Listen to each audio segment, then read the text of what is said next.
बहुत जमाना पहले, जब शहरों के बाजारों में ऊंटों की घुंटियां बजती थीं, मिशअलों की रोशनी से गलियां जगमगाती थीं और काफले मीलों मील सफर करते थे, तब सहरा के किनारे वाक़े एक छोटे से शहर नहरस्तान में एक नौजवान ताजिर रहता था जिसका नाम जायद था।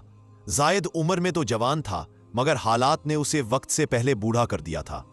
इसके वालिद एक दयानतदार ताजिर थे, मगर एक सफर में बीमारी की वजह से चल बसे। घर में सिर्फ माँ और छोटी बहन रह गईं। तमाम जिम्मेदारियां अब जायद के कंधों पर आ गईं। घर में गुर्बत थी, मगर इज्जत बहुत थी। खाने को कम मिलता था, मगर दिल मुतमईन थे। लिबास बोसीदा था, मगर नीयत पाक थी। जायद की माँ हमेशा उसे कहती, बेटा अगर माल कम हो जाए तो हो जाए, मगर ईमान कभी कम ना होने देना। रिस्क अल्लाह देता है, लोग नहीं। जायद हर बात दिल में बिठा लेता था। जायद ने वालिद का पुराना सामान बेचकर चंद सिक्के जमा किए और सोचा कि कोई छोटा मोटा कारोबार शुरू करे। लेकिन शहर में तिजारत आसान ना थी। बड़ी बड़ी दुकानों वाले अमीरों ने बाजार पर कब्जा कर रखा था। छोटे ताजिरों को वो आगे बढ़ने ही नहीं देते थे। जायद दिन भर बाजार में खड़ा रहता, लोग आते जाते रहते, मगर उसके पास कोई ना रुकने की वजह यह थी कि उसके पास बेचने को कुछ नहीं था। एक दिन वो बाजार के एक कोने में बैठकर सोचने लगा, अगर मैं भी किसी काफले के साथ सफर करके दूसरों शहरों से चीजें ला सकूं, शायद मेरा कारोबार संवर जाए।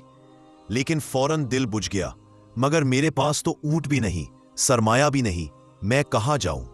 उसी वक्त एक बूढ़ा फकीर उसके करीब आया। हाथ में छड़ी, चेहरे पर झरिया, मगर आंखों में अजीब सी रोशनी। फकीर ने पूछा, बेटे परेशान क्यों हो?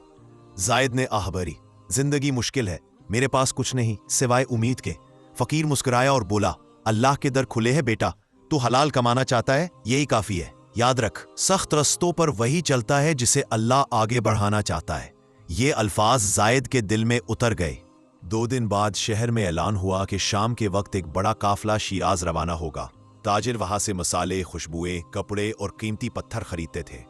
जायद ने मां से कहा, अम्मी मैं भी इस काफले के साथ जाना चाहता हूं, कुछ ना सही मजदूरी ही कर लूंगा। मां पहले तो घबरा गई, बेटा ये सफर लंबा है, सहरा में कई खतरे हैं। मगर फिर उसने अपने आंसू साफ किए और कहा, जाओ बेटा, अल्लाह का नाम लेकर जाओ, अल्लाह तेरे साथ है। मां ने उसे सफर के लिए एक पुरानी चादर और खाने के चंद टुकड़े दिए। शाम होते ही जायद काफले के पास पहुंचा और सरदार से मिला। जनाब, मैं काम के बदले आपके साथ चल सकता हूं? सरदार ने उसे ऊपर से नीचे देखा। हमारे काफले में बोझ उठाने वाला एक लड़का कम है, अगर तू मेहनत कर सके तो चल सकता है। जायद खुशी से फूल गया। वो सफर पर जाने वालों में सबसे गरीब था, मगर उसका दिल सबसे अमीर था। काफिला रवाना हुआ। दिन भर चलने के बाद रात को जब काफिला रुका, हर कोई अपने खेमे में चला गया। जायद के पास खेमा नहीं था, लिहाजा वो रेत पर चादर ओढ़कर लेट गया।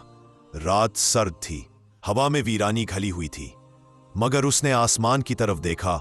बेशुमार सितारे, जैसे अल्लाह की रहमत हो। वो सोचने लगा, शायद मेरी किस्मत भी किसी तारे की तरह चमकने वाली है। इसने आहिस्ता से दुआ मांगी, ऐ अल्लाह, मैं रिस्क की तलाश में निकला हूं, मेरी मां के हाथ खाली न रहने देना। और नींद ने उसकी थकी हुई पलकों पर दस्तक दे दी। अगले कई दिन सफर बहुत सख्त था। रेगिस्तान की तपिश, प्यास, भारी सामान, मगर जायद हर काम सबसे पहले करता, कभी ना थकता, कभी ना शिकायत करता। काफले वाले उसे कहने लगे, ये लड़का गरीब जरूर है, मगर इस जैसी हिम्मत किसी में नहीं। एक दिन काफले के एक ताजिर अब्दुर्रहमान ने जायद से कहा, बेटा तू ईमानदार भी है और मेहनती भी। मैं चाहता हूं कि शिराज पहुंचकर तुम्हें छोटा सा सामान खरीदने के लिए कुछ सिक्के दे दूं, वापसी पर मुनाफा रख लेना। यह जायद की जिंदगी का पहला मौका था। उसने आजिज़ी से कहा, जनाब मैं तो आपकी मजदूरी भी पूरी नहीं कर पाया। अब्दुर्रहमान ने उसके कंधे पर हाथ रखा, नीयत साफ हो तो रिस्क खुद चल कर आता है। यह जुमला जायद के दिल में नक्श हो गया। 2 हफ्ते सफर के बाद काफला आखिरकार शिराज पहुंचा। वो शहर ख्वाब जैसा था। रंग बरंगी दुकानें, खुशबुएं, महफिलें, चरागों का नूर और हर तरफ खरीदारों का शोर। जायद ने पहली दफा इतना बड़ा बाजार देखा था।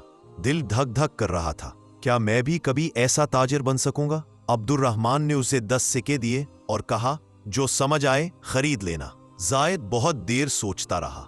आखिर उसे एक दुकान पर छोटे छोटे खुशबूदार लकड़ी के डब्बे नजर आए जो बहुत कम कीमत पर मिल रहे थे।